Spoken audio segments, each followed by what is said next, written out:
اینجاست که مرغ ما هم رنگ میگیره هم طعم سبزیجات رو به خودش میگیره. دوستای گلم سلام، به کانال آشپزی خودتون خوش اومدید. ویدیوی امشب رو توصیه میکنم اصلا از دست ندید، چون قراره یه غذای جدید با یه ظاهری خوشگل درست بکنیم. اسمی برای این غذا انتخاب نتونستم بکنم. کل مجموعه امشب زاده ایده و تخیل سر خودم هست. توصیه میکنم تا آخرش همراه من باشید. غذای امروزمون خیلی ساده است، مواد خیلی کمی هم احتیاج داریم. تا حالا دقت کردی وقتی میری جنگل اوایل صبح یه بوی طبیعت و بوی گلوگیای خاصی به شما میرسه؟ غذای امشب یه همچین عطر داره. چرا؟ از چند تا ساقه یا چند تا برگ پونه تازه استفاده میکنیم، چند تا برگ جعفری احتیاج داریم، یه دونه سینه مرغ، سیر، روغن و گوجه فرنگی. بریم اینا یه همچین فقط بازش کنید به همین شکل. خب حالا اتفاقی قراری بیفته، ما میتونیم اینو نازکش بکنیم ولی نمیخوایم. این هر یه دراش برای یک نفر کاملا کافی و کفایت میکنه. برش گردونید، قشنگ تمیزش کنید، تیکه‌های اضافیش رو ازش بگیرید.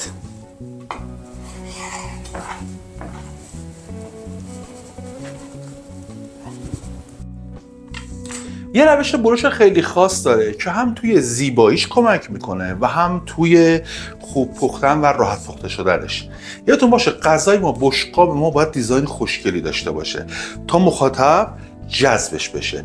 پس لطفاً به دقت کنید به برشایی که میخوام بزنم. سینه مرغ این بخش خیلی نرمه، این بخش یه مقدار سفتره.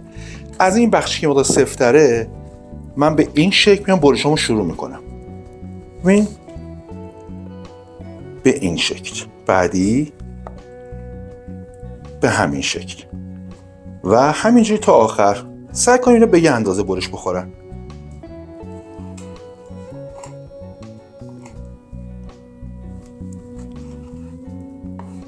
این به این شکل باید برش بخورن.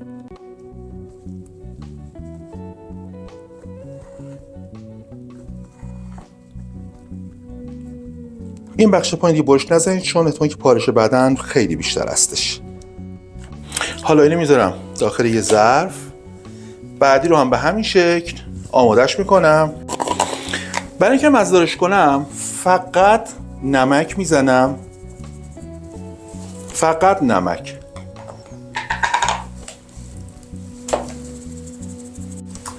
سه حب سیر درشت احتیاج داریم. سیرها رو هم اول له کنید، به راحتی پوستش جدا میشه بچه.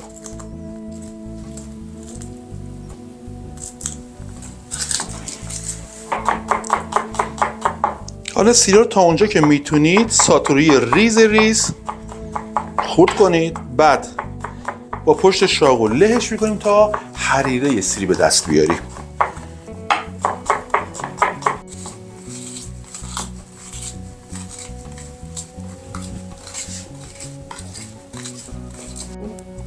سیرهایی که له کردیم رو داخل یه ظرف اضافی کنید. حالا روش 5-6 قاشق غذاخوری روغن مایع اضافه کنید. حالا حسه با هم روغن و سیرمون رو مخلوط کنید. با یه براش بکشید روی مرغتون.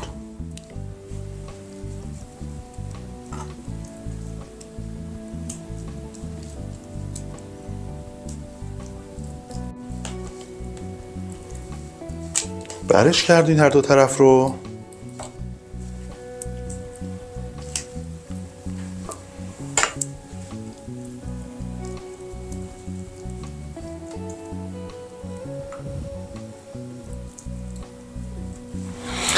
خب روشو بکشید، بهش اجازه بدید 1 ساعت تا 2 ساعت حداقل استراحت بکنه داخل یخچال جای خنک.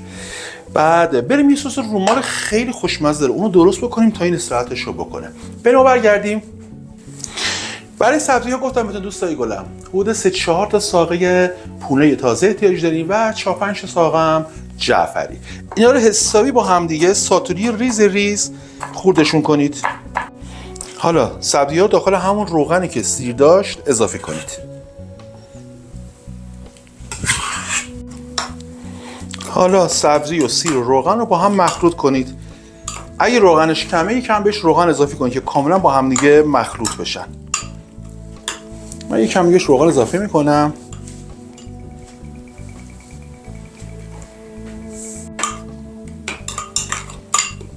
حالا میریم سراغ ادویه ها. نصف قاشق چایخوری فلفل قرمز، یه قاشق چایخوری پودر تخم گشنیز، 1/3 چایخوری هم زردچوبه. دیگه نمک نمیزنیم دوستان، نمک رو به مرغ به اندازه کافی زدیم.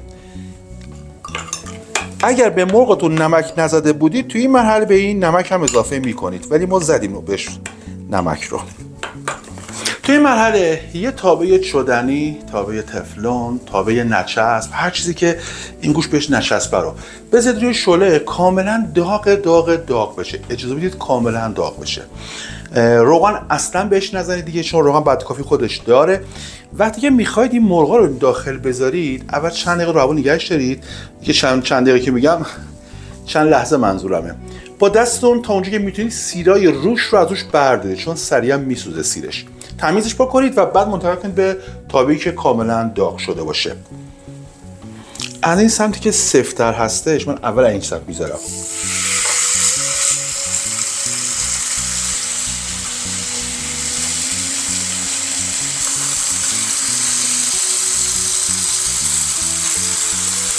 وقتی داخل تابه گذاشتید دیگه بهش دست نزنید اصلا، هی تکونش ندید، زیر روش نکنید، بذارید کاملا خودش رو بگیره. دقت کردید ما نه به خود مرغمون نه زردچوبه زدیم بهش، نه زعفرون زدیم بهش، نه ادویه‌های دیگه. مرغ طعم خودشه فقط با سیر و روغن سیر. برای رومالش این صوت جادویی خیلی خوشمزه رو هینه پخت 1-2 مرتبه روش رومال میکنیم، هم رنگ زیبایی بهش میده، هم طعمش رو چند برابر قوی‌تر میکنه. انگار داریم توی جنگل غذا میل میکنیم، اما تو خونه‌مون هستیم.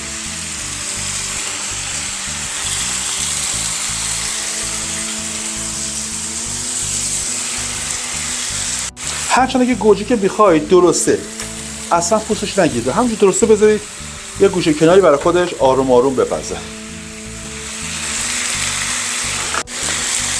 قبل از اینکه مرغ‌ها رو توی تابه گریلتون بذارید شعله بالا باشه که سریع داغ بشه، ولی همین که مرغ‌ها رو داخل تابه‌تون گذاشتید شعله رو متوسط نگه دارید که با شعله ملایم و آرام آرام بپزه. اگه شعله زیاد باشه احتمال اینکه بسوزه و توش خوب نپزه خیلی وجود داره، به این دقت کنید.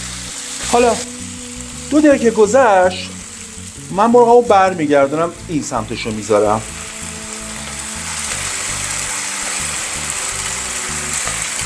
این یکی هم به همین طور. محفظه‌شو باز کنید تا کاملا زیبایی خودش رو حفظ بکنه. حالا اینجا زمانی هستش که ما میایم اولین رومال رو بهش میزنیم.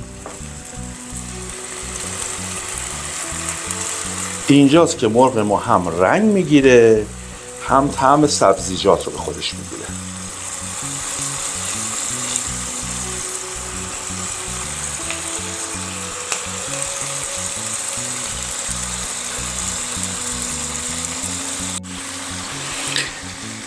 اگه شما یه مقدار روغنش رو که میخواید مرغ توش بخوابونید کمتر بکنید، این میتونه یه گزینه بسیار سالم و رژیمی باشه. کم پروتئین داره، هم سبزیجات داره و فیبر خیلی زیادی هم توی این سبزیجات گوجه وجود داره.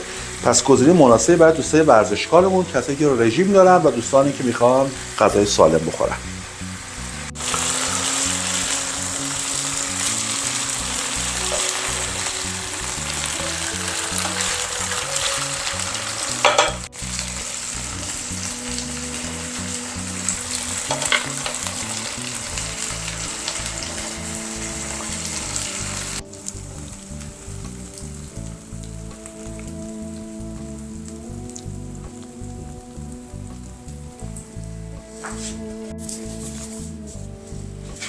خب دوستای گلم، آموزش امروزمون هم تموم شد. خوشحالم میکنی اگه برای این غذای خوشفرم و خوششکل و خوشمزه با طعم جنگلی یه اسم بذاری براش که از این بعد به اون استفاده بکنیم. اگه خوشت اومد ممنون میشم مالک کامنت نظرتو بهم بگی، منو به دوستات معرفی بکن. تا آموزش بعد، خدا حافظ.